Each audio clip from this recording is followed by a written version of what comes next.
Good Tuesday afternoon to you. 4 o'clock time for Sports4CLE. Players' Day off in Berea for the Browns, getting ready for the bye week. Trade deadline right now. Browns did make a move. Really wasn't a surprise. We've heard about it for weeks. Browns traded Zadarius Smith to the Lions.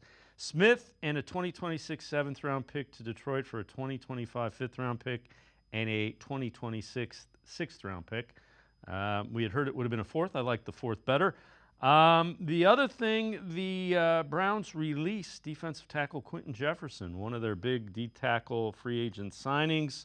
He had been inactive the previous 4 games. So the Browns trade Smith, release Jefferson. Let's welcome in Spencer German, 92.3 The Fan, as well as Cleveland Browns on SI. So just Smith traded unless somebody got something in under the deadline that we'll hear about in the next 20 minutes or a half hour. But it's looking like it's Smith and they released Jefferson. I get it.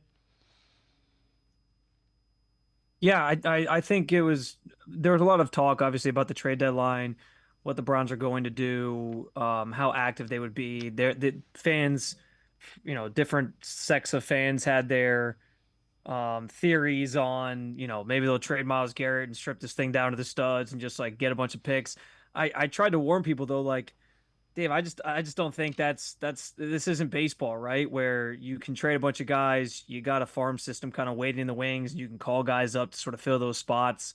It like the NFL doesn't usually work that way, and the one wild card was that the deadline got pushed back a week, which was something that the Browns actually did champion back in at the combine and in the owners meetings and things, was trying to get it. They actually wanted it 2 weeks later.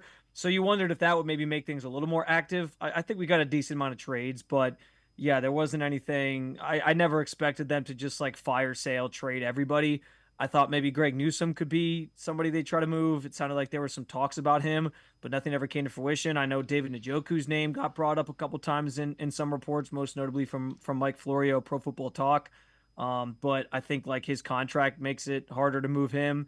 And plus, he's a fan favorite here. And I think right now the Browns need as much goodwill as possible because we know that the relationship between the fans and the team right now is a little touch and go, just given how the Deshaun Watson experiment has played out.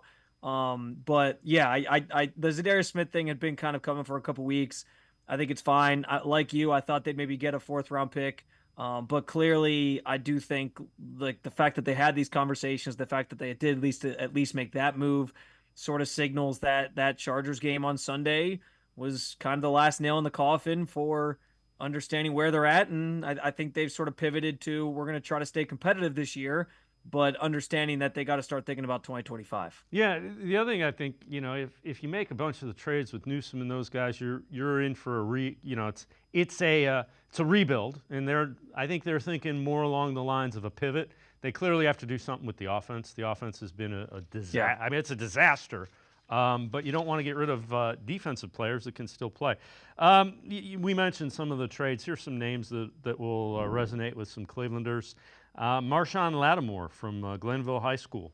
He was traded along with a 5th-round pick to the Commanders for a 3rd and 4th-round pick and a 6th-round pick as well. So Marshawn Lattimore headed to the Commanders to try to beef up that secondary. Pittsburgh, they're trading a 5th-round pick to get a big wide receiver. He goes to the Jets, the 5th-round pick, and they get Mike Williams. So that one's an interesting one. Ravens, we saw how bad their secondary was. Well, they tried to address that. They traded basically 7th-round pick swaps in 26 and 27, and they get Tre'Davious White, who's a pretty good cornerback. So teams in the division getting better because they're still in the thick of it, while the Browns are looking towards next year. That Tre'Davious White one was interesting to me because, like, they basically the value on Tre'Davious White was so bad that you had to add in like a 7th-round pick just to move him. I thought that was kind of crazy, and all you got back was a 7th-round pick. So, yeah, and obviously 2 of those impact the Browns directly because they're in the division. Steelers getting Mike Williams. We know they've been in the market ever since the preseason and the Brandon Ayuk trade rumors, trying to get a receiver to go opposite of George Pickens. So I wasn't surprised that they finally pulled the trigger on something. But yeah, that's a move to sort of beef up a Steelers team that has maybe played a little bit better than people expected with their quarterback situation.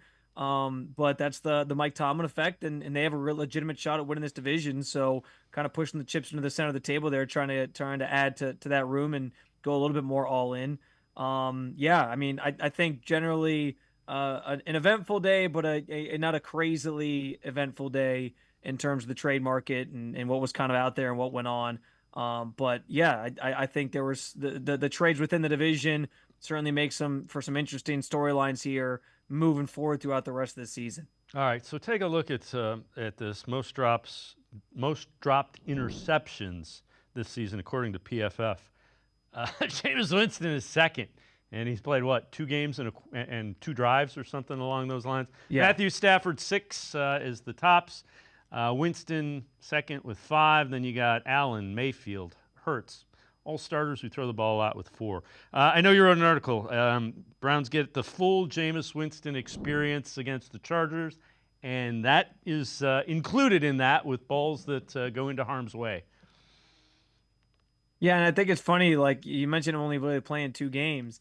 I think across those 2 games, Browns fans really did experience what it's like to have Jameis Winston as your quarterback. I mean, I think about that 30-30 season where he threw 30 touchdowns and 30 interceptions. He had a great game in 2 weeks ago against the Ravens where he throws 3 touchdown passes. And yeah, he got a little bit lucky. Obviously, you mentioned the dropped interceptions, and there were several passes in that game that were dropped interceptions. But then a week later, he throws 3 interceptions, and he sort of like evens the score there with his pick to his interception to touchdown ratio. And I like that. That's kind of been the problem with Jameis' whole career, right? Is you get these games like you did 2 weeks ago where you're like, man, this guy could be a starter in this league. He can sees the field well. He diagnoses things. He makes all the throws, and then you get the bad ones that are thrown in where he just he takes some risks and those come back to bite him, and you get the result that you got obviously this past weekend against the Chargers. So it's kind of funny how that worked out, and it kind of played out that way so quickly with Jameis. I wonder moving forward, like what the Browns sort of evaluation process is with him versus DTR. I think that's kind of the next question that comes to mind with 7 losses now. What does the season become about? And if you're trying to evaluate everything, which is what I've kind of been saying, I thought they kind of signaled they're in evaluation mode when they traded Amari Cooper. Like they're trying to figure out like what receivers are going to be here. They were trying to figure out like quarterback wise, like once Deshaun got hurt, like what things are going to look like. And I think there's something to be said about maybe Jameis can be a bridge quarterback for you if you draft a guy this year, assuming that's where their heads are at. But again, like you need more of the good games and the bad to make that sort of a reality. And on the flip side of that, like, do you just turn this season into Dorian Thompson-Robinson time to see if there's anything viable with him as a starter or a player in this league, a guy that we know the organization has talked about being pretty high on at times, despite being a 5th-round pick. So that's kind of the next phase of this. Like, how much longer of a leash does Jameis have? He's the starter for now.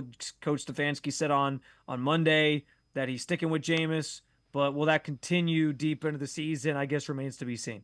All right, let's head to the voicemail of Truth and Reason. I see a question out there of what the Browns' strategy should be for the NFL draft. Well, my opinion, the strategy should be get a real GM, because if we're going to leave it up to this guy to make our picks, who knows what he's going to do to the team in the first place. More than likely, he's going to get rid of guys for nothing, because all he does is figure, well, we got him for this, and if we drafted him in the 5th round, we'll give him away in the 6th round, because that's what his analytics tell him to do. And then if he does get draft picks and they're any good, what's our coach going to do with them? So once again, the strategy should be get rid of this guy, get rid of the coach, and get a GM who knows how to pick talent, like a Dorsey was. Get a guy out there who knows what he's doing with the talent and use the draft picks for talent, because if we leave it up to this guy, we ain't going to get any more talent, and all we're going to do is waste our picks. Okay, guys, my opinion. As always, appreciate all of the voicemails.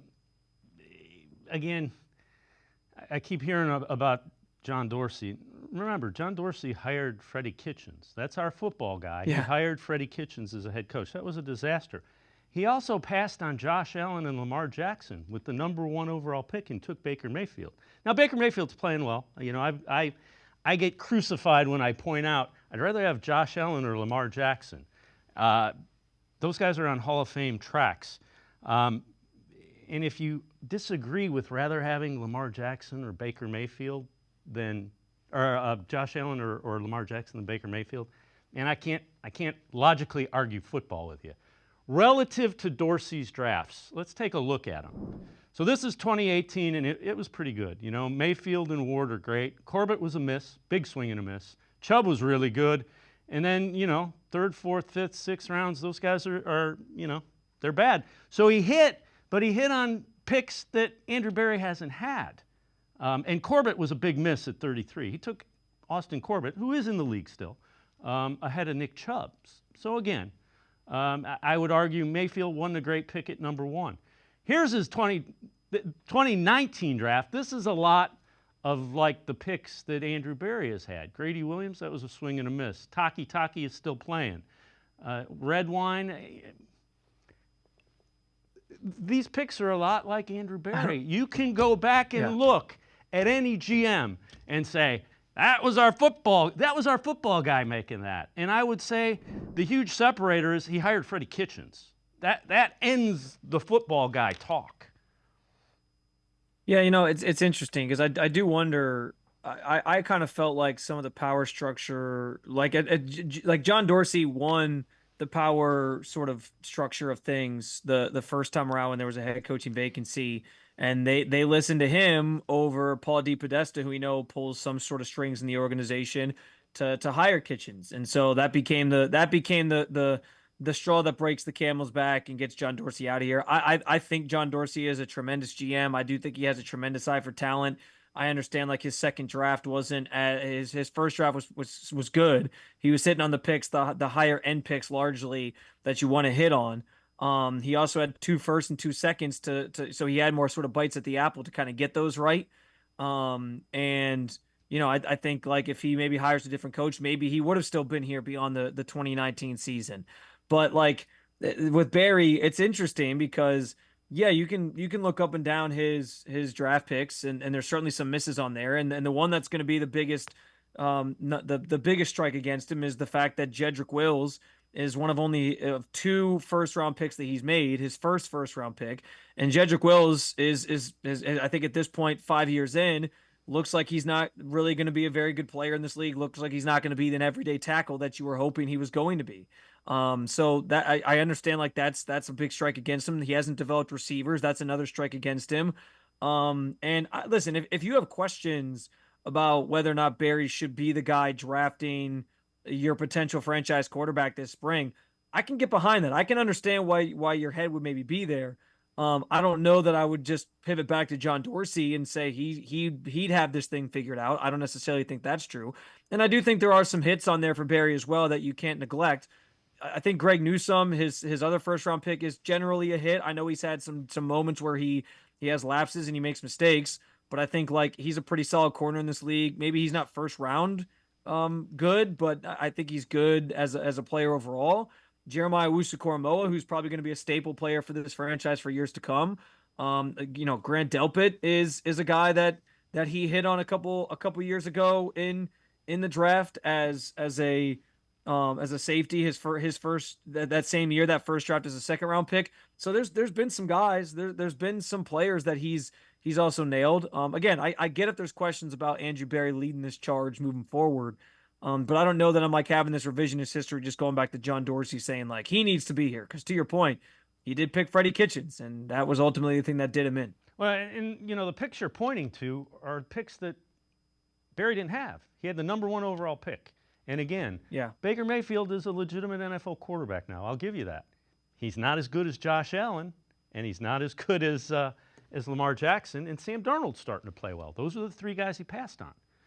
Nick Chubb was a great pick. Denzel Ward was a good pick, but you better get number 4 right, and you should have got number 1 right. If you got number 1 right, we wouldn't be looking. If it was Josh Allen and he developed, we wouldn't be looking for a quarterback still. I think that's fair. I also think like let's see now that Berry has a 1st-round pick, if he is still here, like maybe this is his chance to prove like it's just because again people are expecting him to hit on like 4th through 7th round picks a lot of the time. I mean in 2023 the first pick he had was a 3rd rounder. And Cedric Tillman actually is the guy he used that pick on, and he actually has looked pretty good the last couple of weeks with a quarterback that can throw him the ball. So yeah, like I think there's arguments on both sides. Like if you're displeased with some of what Barry's done, I get that. Oh yeah. On the flip side of that, like the guy hasn't had a lot of the top flight picks that a GM generally needs to land the top talents and build a roster. So maybe this is his chance to kind of do that. And if it doesn't go well in 2025 with with first and second round picks at your disposal, maybe then the conversation changes a little bit. Yeah, and again, people are going to point to him making the trade, and I get it. I am not defending necessarily Andrew Berry. I'm saying all GMs mess up picks. That's all I'm saying. Yeah. Spencer German and I are going to step aside, take a quick time out. We'll talk more Browns Sports for CLE. Be right back. You know what I think? I don't think you have the stones. Oh, I've got the stones. I think you're the one that don't have the stones. Let's settle this once and for all. Amble up to the 4 new Ohio Lottery scratch-offs with all kinds of stones. Gemstones. Diamond, emerald, sapphire, and ruby 10s. $10 each. 10 times multipliers. 2 fast spots for quick draw wins of up to $100 and a $500,000 grand prize. Which one will you get when you order them up? Well, that's just the luck of the draw.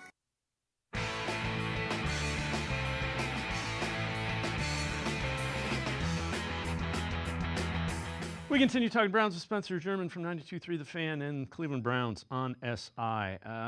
So this is what the Browns currently have relative to draft picks coming up in 2025. We were talking about that last segment. They've got their own picks in rounds 1 through 4 and 6. Those are figuring to be pretty high. They're on track to be a potential, top 6, top 7 picks at this point. Buffalo's pick in the 3rd round. Detroit's pick in the 5th round. Chicago's pick in the 6th round. And Minnesota's pick in the 6th round.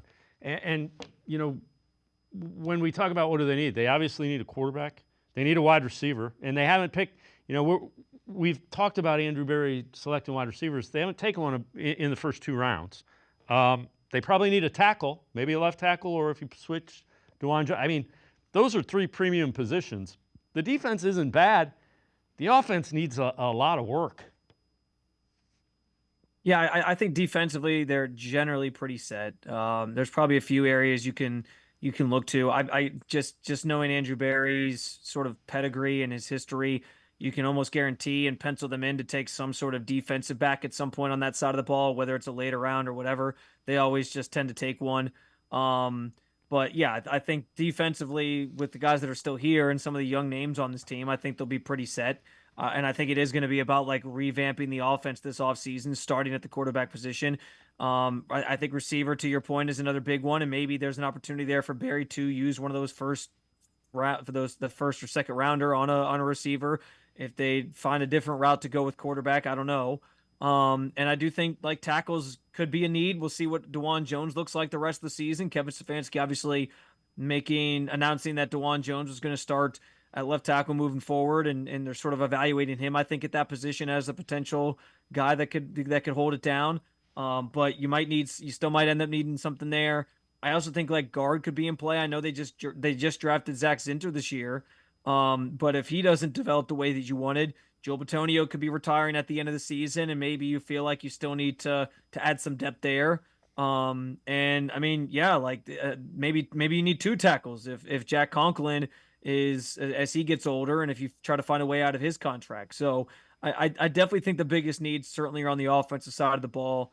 It's interesting because there were so many people ready to like ship off Myles Garrett and some of these other people and just get picks. And I kind of said, like, it's funny how in this league you can turn things around quickly if you draft the right guys and, make a few moves here or there in the offseason that just work in your favor. And I think that starts with the quarterback. I keep using the Commanders as the prime example of this. Like, they got they got out from under Dan Snyder, who was kind of a dark cloud over the organization, drafted the right quarterback, and now they're the darlings of the NFL. So the turnaround can happen quickly, especially if you have a good defense. And, it doesn't have to just be this experience we had in 2016-17 where you strip it down to the studs and start all over. So yeah, there's certainly some needs, but I think some of those things you can maybe find in the draft, and some of those things maybe you'll find ways to maneuver the cap to address them in free agency. Spencer German from 92.3 The Fan, as always. Appreciate the time and the insight. Thanks very much, Spencer. Always a pleasure, Dave. Happy to do it. Spencer German, make sure you check him out. 92.3 The Fan also writes for Cleveland Browns on SI. We're going to step aside, take a quick time out. We continue talking Browns. Fred Greetham from the Orange and Brown Report straight ahead. Stay with us. Come back to go forward. Back to learning new things. Back to pursuing your dreams. Tri-C has flexible learning options to fit your life. And every year, more than 1,000 local companies provide Tri-C students with real-world learning. The right education can boost your lifetime earning power by hundreds of thousands of dollars. Start now with a college education you can afford. Tri-C, where futures begin.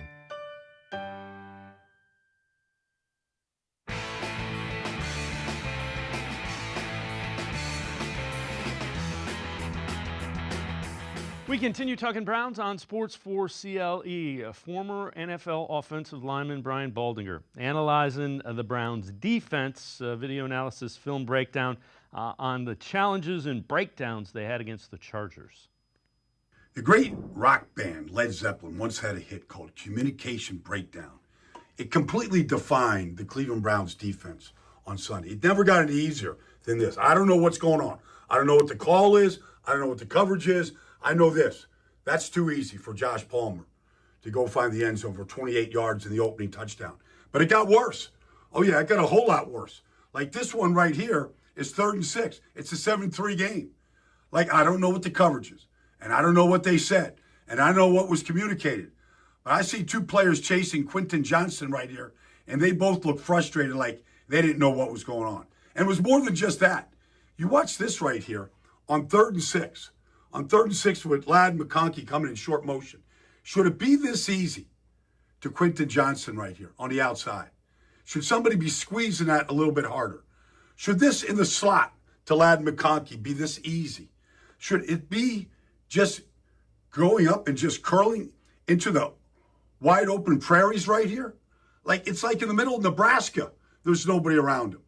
And it was no different in the run game on their final touchdown to J.K. Dobbins. They run gut. They're pulling the center and the guard right here. Bozeman, Johnson, here they come. And there goes J.K. Dobbins. Like, is there anybody between Cleveland and Pittsburgh that could stop him from getting into the end zone? Like, it was just way too easy. Let's welcome in Fred Greetham, senior analyst for the Orange and Brown Report. Fred, the Browns' defense, there were those breakdowns, which it's usually the way the NFL goes. There's 5 or 6 plays, and those 5 or 6 plays that we just saw were so bad for the Browns defense, those decided the game. Yeah, and you haven't really seen it go the other way, like Browns' way, a number of reasons this year. And, what's disconcerting is those breakdown, on the long passes, we haven't really seen that since Jim Schwartz has been here. That was what we saw a lot under Joe Woods. Remember the guys, it was almost like it was too complicated. And we talked about why not simplifying it, because they're always talking about miscommunication. And you saw that, both times Denzel Ward turns around like he's expecting someone else to pick up the receiver. And the first one, it was 3rd and 21. I mean, you negated those sacks, the penalties that put the Chargers in 3rd and long. Browns have been so good on 3rd down, last year, and not too bad this year, but 3rd and long twice were touchdowns. And, I know they like to play a lot of man-to-man. Maybe this is too simple, but why not just say, Denzel, you just cover that guy. That's your job. Man-to-man the whole way. Then you don't take a chance on breakdowns, miscommunications. If you're going to be a man-to-man defense, play man-to-man. They got rid of Keenan Allen and Mike Williams. And, I don't know why you had to play zone, or the different coverages in some of those situations, but it seemed like it'd be a lot simpler, and it would eliminate all the breakdowns if you just played man to man, unless you don't trust, somebody's, some of the corners and coverages. But it was bad. I mean, when you and then the running, it's like I thought Mohamed Diabate really looked good, against the Ravens. I don't know if he had that great of a game the other day. Devin Bush, they definitely missed JOK. He was covering some of those mistakes, in the running game. But yeah, it just kind of shows you how it bleeds all over when things are going bad. It just seems like all the way around. Like you say, a couple plays every game you can point to is why they're 2-7, you know. And I think a lot of it's been the special teams have not been special. I mean, I can point to that 53-yard punt return really set the Chargers up. They got a touchdown, and then Browns really were done. Same way against the Bengals. 100-yard kickoff to open the game after you chose to not take the ball when you won the toss. And you're playing catch up the rest of the day. And basically, in that game, you're behind. So, special teams, defense, offense, they all played a role. They all in the beatdown, all the way around. So the Browns currently are rushing for an average of 91 yards a game, only better than 3 teams in the entire league, the Jets, Cowboys, and Raiders. It's not only the lowest it's been since Stefanski was hired, but it's the worst average for the team since the 2013 Browns, who were 2-14. Fred, when I look at that, the offensive line, which was so good, just isn't. They're not moving people. They're not as physical as they were. That was the identity, and it's gone. Yeah, and did it just leave with Bill Callahan? Did these guys forget how to block? Did they forget how to play? Did they all get old, banged up at once? That's why I just say it's a collective head scratcher because you just don't know how you can – be 11-6, go to the playoffs, and drop off just the opposite this year. Yeah, they've had injuries, but not cataclysmic season-ending injuries to all your stars or all your frontline people up front. And yeah, 2 weeks ago, offensive line looked good again. They put up 29 points. Great performance. They played I think, a better defense than the Chargers, and the offense went back to what they looked like in the first 7 games. Like they couldn't figure out what to do, didn't have enough time in the passing game, didn't have enough lanes in the running game. So it's a roller coaster up and down, and now you see with the moves they're making, trading Zadarius Smith and releasing Quentin Jefferson. Doesn't look like wholesale changes, but Kevin Stefanski on Monday said he didn't expect really any changes, in the staff or anything during the bye. So what you see is what you get.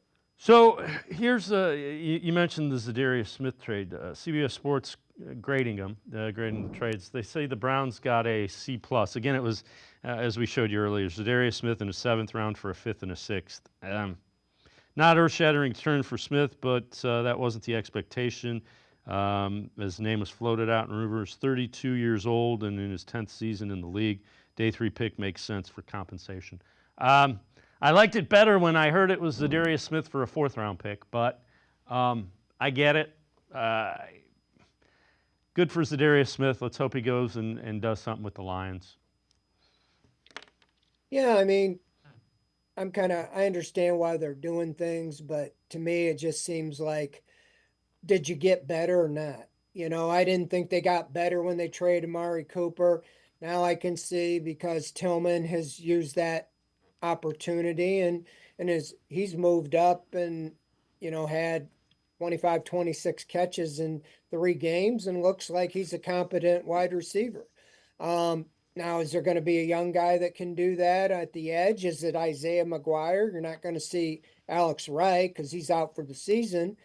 That's such a premium position, and you've been looking for the complement to Myles Garrett, and you finally had Zadarius Smith. You signed him to a 2-year deal. He was leading the team in sacks until Myles had his 3 the other day. I don't know.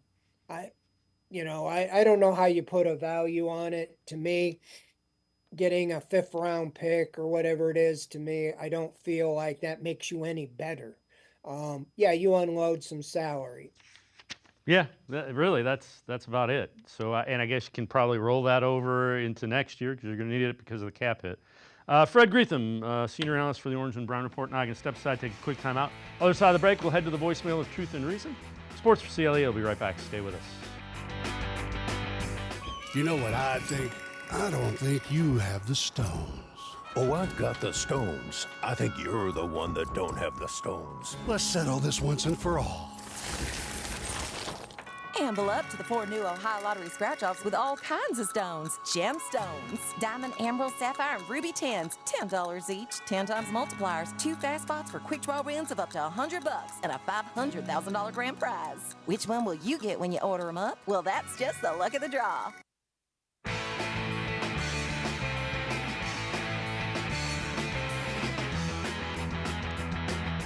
We continue talking Browns with Fred Greetham, senior analyst for the Orange and Brown Report. Let's head back to the voicemail of Truth and Reason. Hi, Dave. Great show. Howard from Marin County. Yes, I'm very disappointed in the Browns. However, there's a really good lesson to be learned, and that is if you look at the Chargers, look what Harbaugh has done with that team. Look at the draft picks. So that's my thing I'm going to is basically they need to get rid of everybody. You know, I know Lance Rising doesn't like that, but, I mean, they need a new GM, the coach. They have to start fresh. Again, look at the Chargers and look how they're doing under Harbaugh. Look at the personnel they drafted. You know, I don't trust these people to make the right draft choice. And then, as I said before, it was John Dorsey who made the team what it is. And John Dorsey, I don't think he's coming back to Cleveland. So thanks a lot. Take care. Bye. As always, appreciate all the voicemails. Fred, the one thing I would say, and Harbaugh's done a great job, don't get me wrong. I think he's a really good coach. Browns wanted him.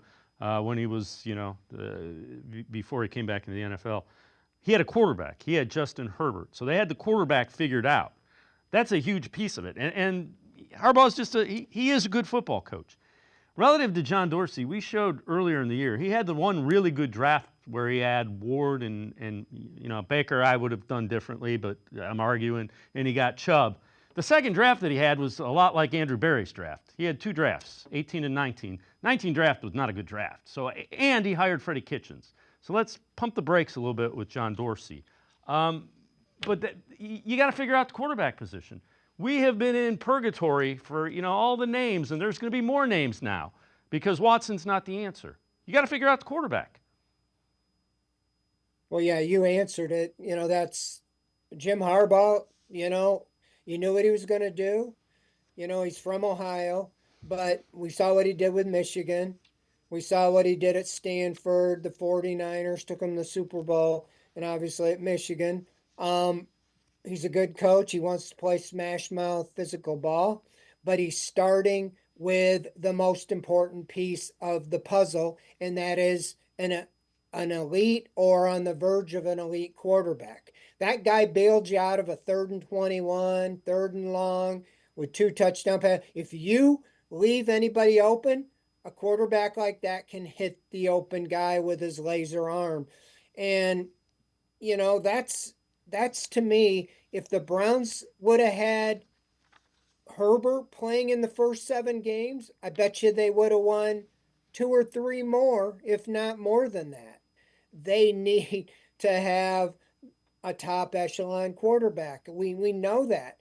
That is why we keep hammering that. I don't fault the Browns for going all in and doing whatever they could to get Deshaun Watson. They thought they were getting the 2020 NFL passing leader who threw for 4,800 yards or something close to that, not a bottom of the barrel quarterback that looks like he's at the end of the line instead of at the top of the line. So, yeah, I agree with a lot what you said, but you still have to address that quarterback issue.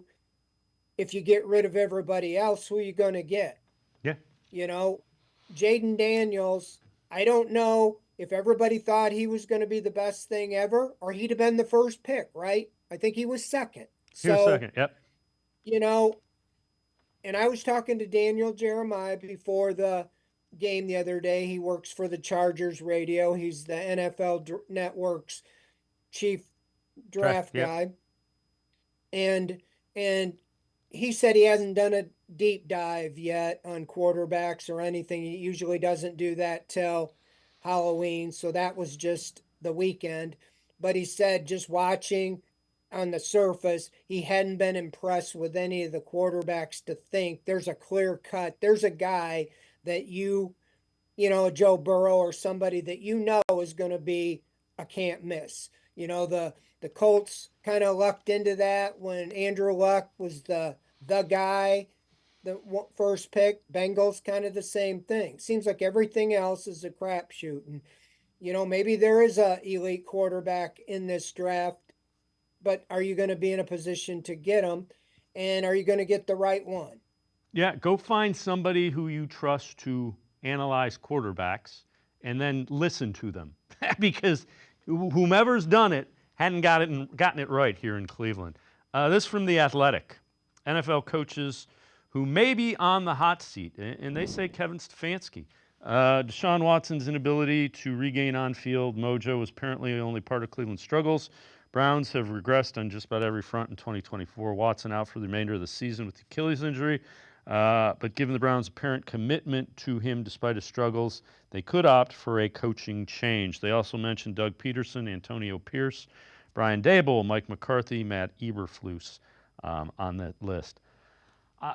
I have kind of poo-pooed the idea of Stefanski and Barry being on the hot seat. I can't necessarily do that. Both of them report to Jimmy Haslam, so it's going to be Jimmy Haslam who decides that. Yeah, as bad as I don't think they want to, Haslam wants to go back into that, getting back on that carousel again. You know, I think Albert Breer read something. He's pretty well connected. He thinks that Barry and Stefanski are safe unless, you know, the bottom falls out. You know, you're 2-7 if you end up 2-15 or 3-14 or something like that. You know, anything can happen. You know, Haslam fired Chudzinski after 1 year, 4-12.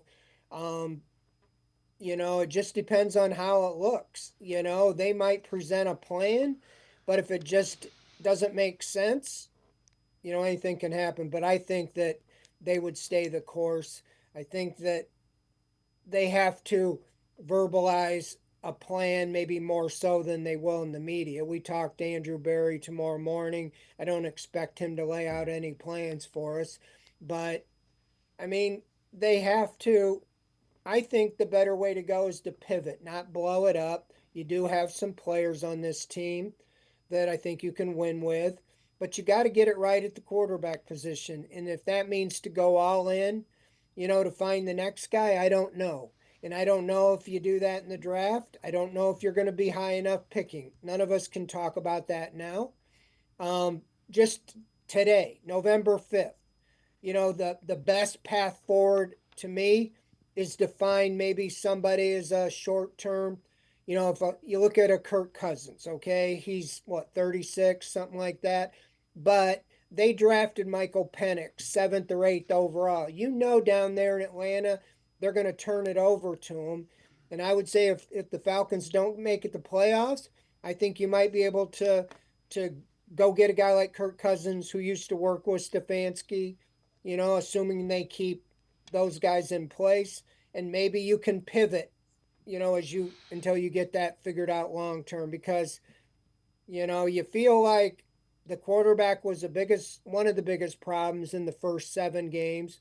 And now it's kind of spilled over and the defense is starting to slip. And, you know, and like you say, you don't know where it's going to go from here. We all looked at the second half of the schedule as being the gauntlet. And now they're just entering that, you know, other than now maybe the Saints just fired their coach. You know, you got your division games and a tough schedule the rest of the way. So I think anything's up for grabs. Fred Greetham, senior analyst for the Orange and Brown Report, is always great stuff. Appreciate the time and the insight. Thanks very much, Fred. All right, Dave. It's always good talking with you. Fred Greetham, make sure you check him out. Orange and Brown Report. He is the senior analyst. Always really good and insightful Browns coverage. We're going to step aside, take a quick time out. We turn our attention to the Cavaliers. Sam Amico from hoopswire.com. Straight ahead. Stay with us on Sports4CLE. The Ohio Lottery Partners in Education program is dedicated to recognizing exceptional students, teachers, and schools throughout Ohio. Scan the QR code on screen to nominate students and teachers as Academic All-Stars and Teachers of the Month. They must be currently enrolled or teach in grades K through 12. Is your K through 12 school developing students' literacy skills to achieve success in reading? If so, you can nominate your school for the School of the Year. Students can win $100, teachers can win $500, and schools can win $2,500. Scan the QR code, fill out the forms, and nominate deserving students, teachers, and schools today. The Ohio Lottery Partners in Education program takes pride in honoring exceptional students, teachers, and schools across Ohio. Submit your nomination today. It's fun, fast, and free.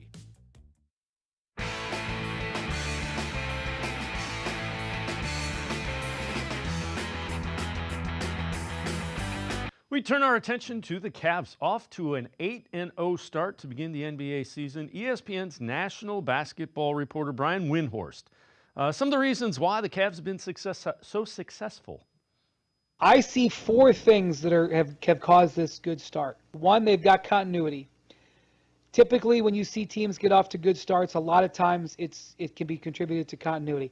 Continuity doesn't guarantee it, but typically when you see teams playing really well, you see continuity. Second thing, obvious, health. The Cavs are healthy, knock on wood. The third thing that is happening is that they have two players that have significantly improved their games year over year. So while they enjoy the advantage of continuity, their ceiling has been raised because of Evan Mobley and Darius Garland.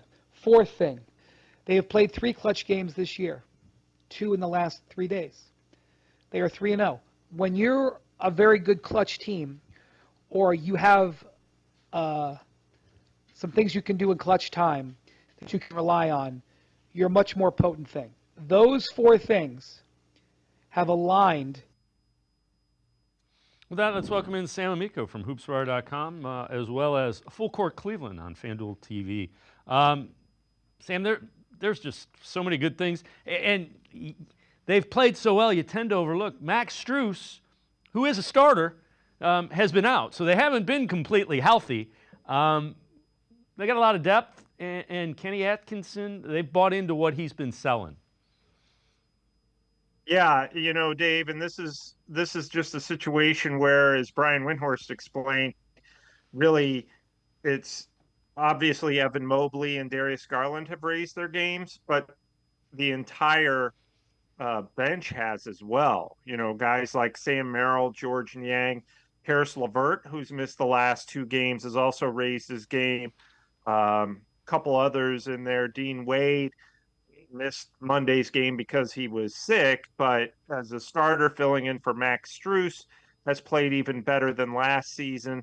We always know about the core 4 with Garland and Mobley and Mitchell and Jared Allen, but and Brian Windhorst is right. I mean, the whole idea this year was to get Mobley and Garland to another level, and both of those players have clearly raised their games this season under new coach Kenny Atkinson. So, and the great news, Dave, is nobody is playing a ton of minutes. The Cavs, when they were 7-0, became the first NBA team and only the second in history to go 7-0 without any of their players playing 30 minutes or averaging 30 minutes a game. The first one was back in 1978, Seattle Supersonics, coached by Lenny Wilkins. That team went on to win the championship. So these Cavs have been making all kinds of history with this strong early start. Well, and we've talked about a lot of guys, Mobley and Garland. Take a look at this. Donovan Mitchell, we haven't talked about him. He was the Eastern Conference Player of the Week for the first week of the season. 25.3 points per game, 4.3 assists per game, shooting better than 50% from the field. The Cavs were 4-0. So, the guy that is kind of the cornerstone that we're not even talking about voted the best player in the Eastern Conference. Yeah, it's funny. I've gone on a couple of podcasts just since last night when they went to 8-0, and it took us about 20 minutes into the podcast to even bring up Donovan Mitchell, which is kind of funny. It's a big change, but a lot of people, experts, insiders, opposing scouts, thought if the Cavs are going to be successful, you still have Donovan Mitchell as your superstar. That's not going to change. But just as the case with any superstar, you need less of your star and more of the other guys, because that means, everything is coming together. You're playing as a team, you're unified, you're comfortable together. And through the first 8 games, we've seen all that. The great thing about having a star player like Mitchell, and really now Garland is proving to be this way too, is when all else fails and the shots just aren't dropping and the offense isn't clicking and the ball, you're doing all the right things, but you can't score baskets.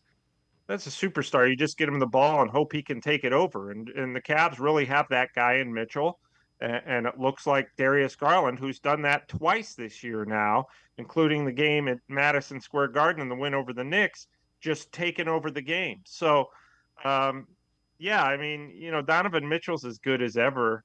It's just everybody else has improved or gotten better, so we don't talk about him quite as much right now. And you know what? Relative to your point, you want to be able to have your superstar kind of pick his spots when he's really needed, and they've been able to do that so that he's not exhausted by the time the fourth quarter comes from having to carry the team. And I think that's what you're seeing. You tweeted this out, and it's really interesting. So Cavs 8-0 for only the second time ever, first time since the 76-77 season. And you also kind of wrote an article that I want you to talk a little bit about on HoopsWire.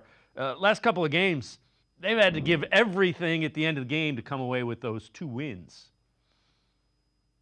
Yeah, and that's part of playing 8 games in 13 days. Really, the Cavs are one of the few teams in the league that have played 8 games. Most, some have just played 6, some have just played 7, but they've played 8 and 13, and eventually you're going to go through a stretch where you don't have as many games in as many days. But that's been part of what's been impressive. But I think we saw in Milwaukee on Saturday night, the Cavs got down by 16 points. It's 33-17 at one point, battled back and just kind of found an extra gear some way, somehow. And, then against Milwaukee, they built a 19-point lead in Cleveland and then blew that lead.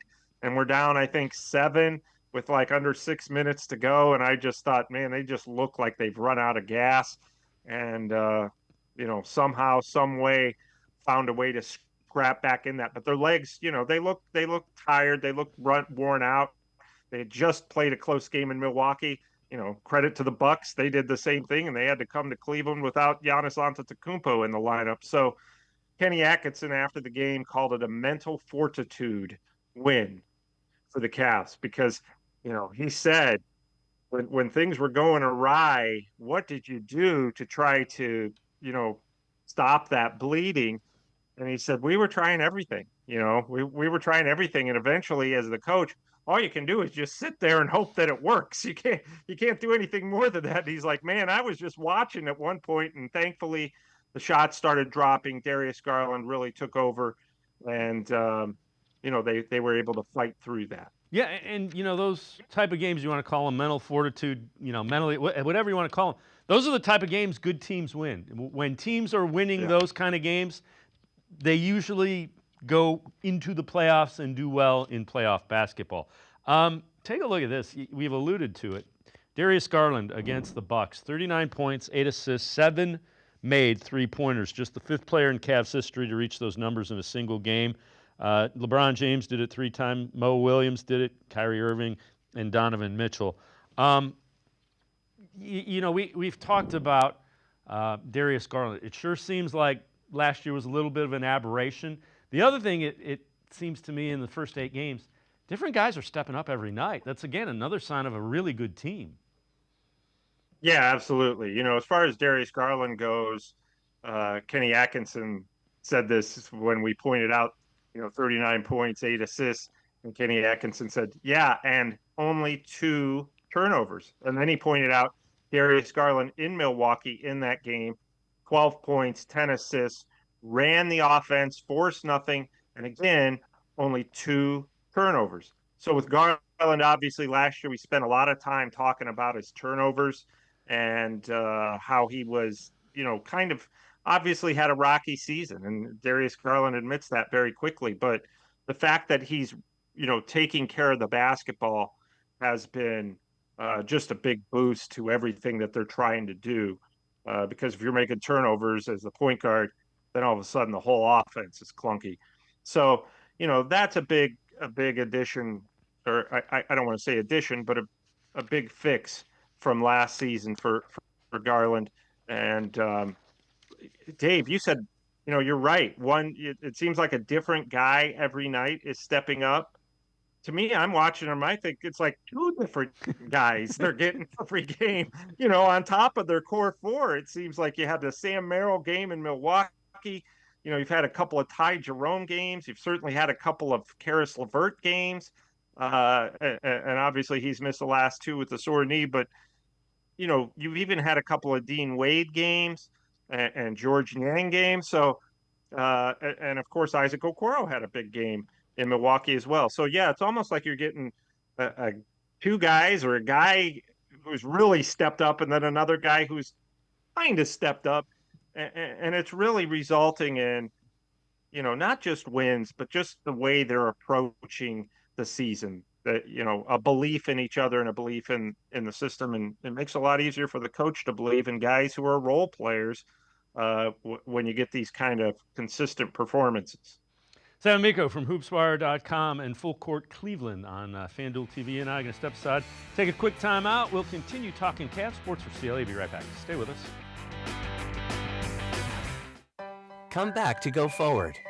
Back to learning new things. Back to pursuing your dreams.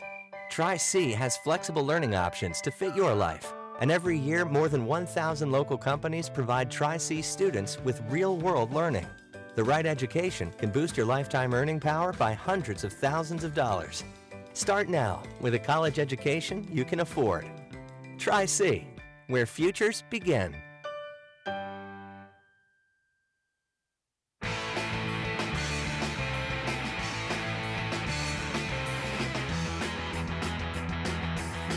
We continue talking Cavs with Sam Amico from hoopswire.com. Channing Frye, a former Cav, as well as a couple other teams in the NBA. What he's seeing from Evan Mobley early this season, this from NBA TV. This kid came in and they were saying he's a mix between KG and Tim Duncan. Now, those are lofty goals, but his size, his versatility, his attitude towards the game, he's always tried to be a good teammate.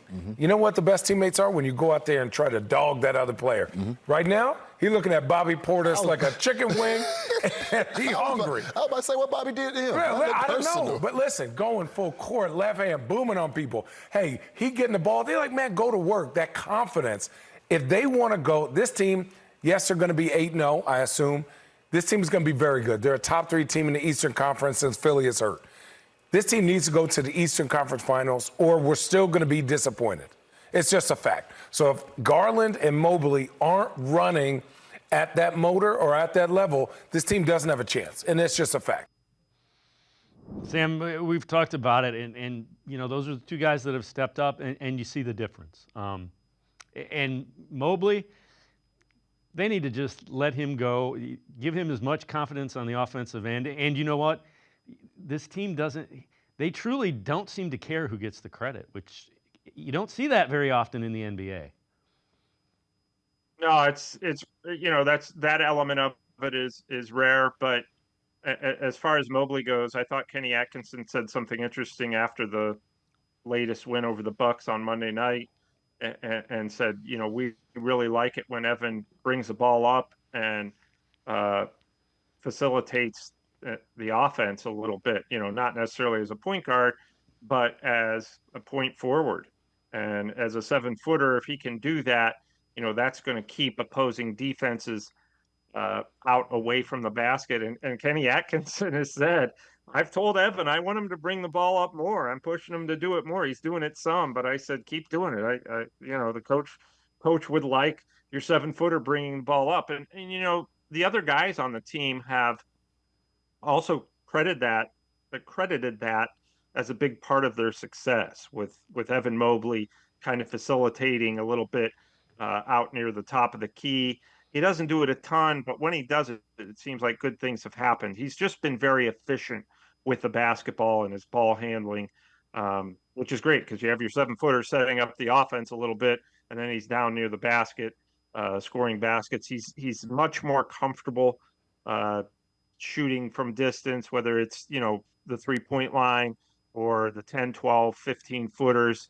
He's just much more comfortable. So he's really taken in these first 8 games a step in terms of efficiency, you know, and it's not always about the numbers. It's about how are you helping the team win. And as you said, Dave, you know, I've been around covering the NBA a long time, and this is very clearly a unique group of guys in that they are Donovan Mitchell. Look, the leading scorer, the guy who's trying to be a first team All NBA guy and you know, an NBA All Star.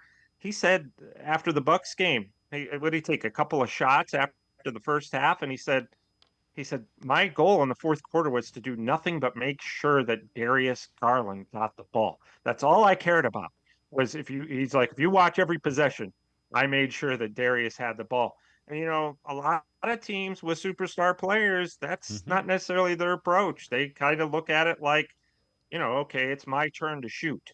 And that's an easy habit to get into. And it's clear that these Cavs don't have that mindset right now, which has been a big reason for their success.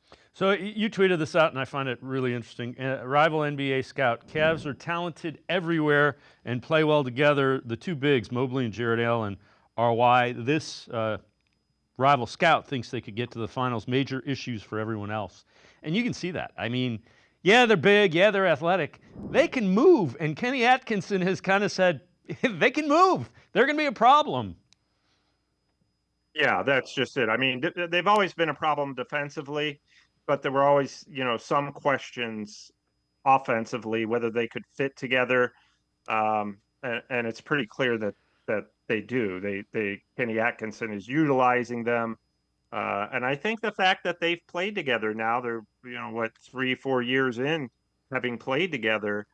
I think that familiarity, and as Brian Windhorst was talking about, the continuity, not just between everybody, but between your two big guys on the offensive end, has really made both of them more efficient, more productive, and more of a force offensively. Defensively, already elite, those two. I mean, people would kill to have two rim protectors like that on defense, but offensively, they've both taken not only their individual games kind of to another level, but their games together, and they're very comfortable together. You know, look, Allen's not standing around down near the basket when Mobley's down there crowding things, you know, and vice versa. So they just know each other's games, and really that goes back to what Brian Windhorst said. It's continuity and a comfort level, and just an understanding of how the other guy plays. So this from The Athletic, NBA Power Rankings. Tier 1, top contenders. Tops, they have the Oklahoma City Thunder at 7-0. Cavs are number 2 ahead of the Celtics, Warriors, and Sun. Cavs offensive rating, 121.0, second in the NBA. Defensive rating, 108.3, fifth in the NBA. And Sam, that's the one thing that, you know, we kind of wondered, and through 8 games, it hadn't been a problem. Defense. This was a team that was defensive oriented. Now that they can play, and they're playing up tempo, and the offense looks better, and the defense still looks pretty darn elite. Yeah, and we just got done talking about Mobley and Allen, and that's Kenny Atkinson said they make up for a lot of mistakes on defense. You know, if you mess up or miss a switch or you get beat by your guy, there's Mobley and Allen standing there waiting for the opposing offense, you know, and they've done a nice job, those two as well, coming out when they get switched onto guards out on the perimeter, or jump shooters. They've done a pretty good job at staying the course there. So there's a lot of things, defensive principles that they had under JB Bickerstaff that they've just carried into today. a lot of defensive habits. Really any sport, really, the NFL or NBA, it's how disciplined are you defensively? Stay in front of your guy, and just make the smart play. Don't reach, don't go for steals all the time. Don't lose, at the sake of footwork, step in the passing lanes.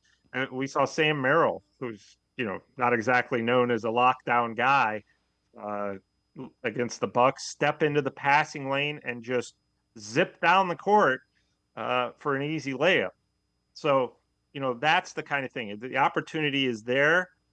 If you're going to gamble, make smart gambles. Otherwise, you're kind of defense on a string. And if you mess up, you got two of the best shot blockers in the game in Allen and Mobley standing back there. So, look, it's all their effort and their habits have been fantastic over the past few seasons defensively. And I think Kenny Atkinson said, we're not reinventing the wheel here defensively as this new coaching staff. So just keep doing what you've been doing, and it's working out pretty well. Sam Amico, as always, great stuff. Appreciate the time and the insight. Thanks very much, Sam. All right, thanks a lot for having me, and we will talk to you soon. As always, great stuff, Sam Amico. Make sure you check him out, hoopswire.com. Also, Full Court Cleveland, that is on FanDuel TV. That's going to do it for this edition of Sports for CLE. We'll see you back here tomorrow at 4 o'clock. Have a great night, everybody. See you tomorrow at 4 on Sports for CLE.